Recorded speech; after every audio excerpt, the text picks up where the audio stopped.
Bobby Sherman. You know those stars who light up the sky for just a moment and then vanish? Well, Bobby Sherman wasn't one of them. He burned bright, disappeared on his own terms, and then quietly lit up lives in a completely different way.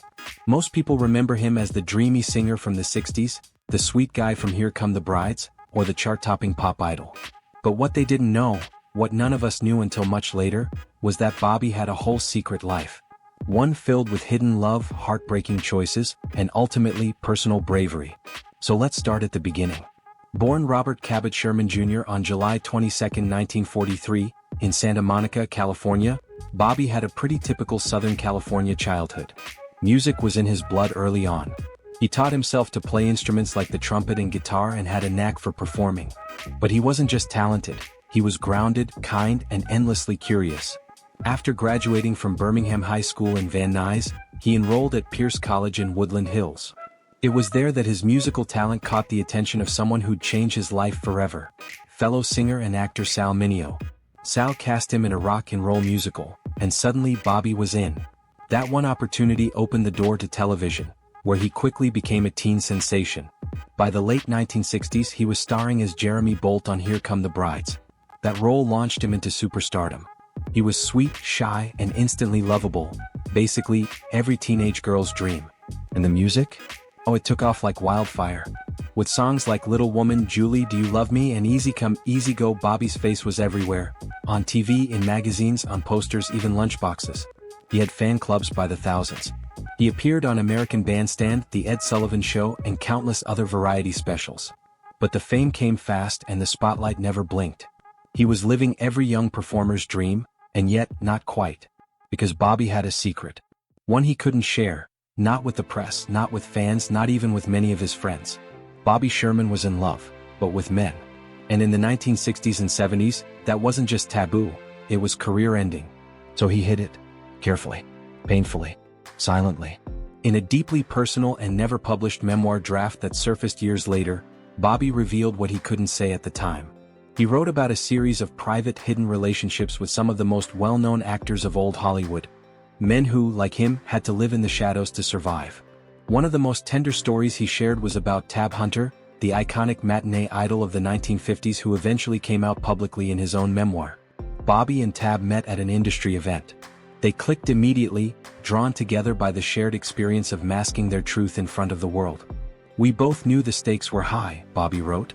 But in our own way we gave each other the love and freedom we couldn't get anywhere else. Then there was Rock Hudson, one of the biggest stars of the time, and perhaps the most famous closeted actor in Hollywood history. Bobby described their connection as evolving from admiration to deep emotional intimacy.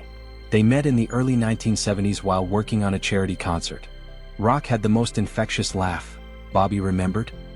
He carried so much of Hollywood on his shoulders, but with me he could just be. Their relationship didn't last long, but it was real. And it mattered. It offered them both a glimpse of something they rarely got, a moment of honesty in a world built on illusions. Perhaps the most emotional connection Bobby described was with Anthony Perkins, the brilliant and troubled star of Psycho. Their bond was filled with passion, music, and pain. Tony was tormented, Bobby said. But with me he found moments of light. We'd sit at the piano for hours, playing duets and letting the music say what we couldn't. The two stayed close even after their romantic connection ended. They remained bonded by a shared past that few could understand. It's important to remember, these relationships weren't just about romance. They were about survival. These men weren't hiding because they were ashamed. They were hiding because the cost of being honest in that era was everything. Careers, reputations, safety, it was all on the line. And yet, while Bobby's love life was hidden, his public life was bursting at the seams. He was everywhere. Magazine covers, sold-out shows, adoring crowds. But after a while he started to pull back. Fame didn't fill him the way music once had. And so, in one of the most surprising twists in celebrity history, Bobby walked away from Hollywood. What did he do next? He became a certified emergency medical technician. That's right, one of the biggest teen idols of the 20th century started riding in ambulances, giving CPR, saving lives. And he didn't stop there. Bobby joined the Los Angeles Police Department as a technical reserve officer, specializing in first aid training and public safety education. He helped found the Bobby Sherman Volunteer EMT Foundation, which went on to train thousands of first responders. Talk about a second act. Still, every now and then he stepped back into the limelight. In 1986, he took a rare acting gig on the short-lived sitcom Sanchez of Bel-Air. Later, in the late 90s, Bobby hit the road again with fellow icons like Peter Noone and Davy Jones on the Teen Idol tour. It was a joyful reunion with fans who'd grown up with him. When Davy stepped away, Mickey Dolenz stepped in, and the good vibes kept rolling. Bobby's final solo concert came in 2001 in Lincoln, Rhode Island. It was heartfelt, emotional, and full of love. Fans wept. Bobby smiled. He said goodbye to the stage with grace, his voice still carrying that warm, unmistakable tone that had defined a generation. He didn't disappear though. In 2010 he married Bridget Poblon, and together they started a charity to support health and education in Ghana. Their work touched countless lives, and Bobby stayed involved in philanthropy, emergency services, and occasional public appearances. Then in March 2025, the world learned that Bobby had been diagnosed with stage 4 kidney cancer.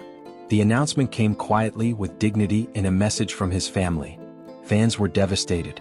Tributes poured in from everywhere: social media, TV specials, radio shows.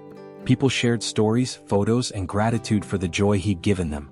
He spent his final months at home in Los Angeles surrounded by love: his wife, his sons, close friends. Music played softly in the background, and letters came in daily from fans whose lives he'd touched.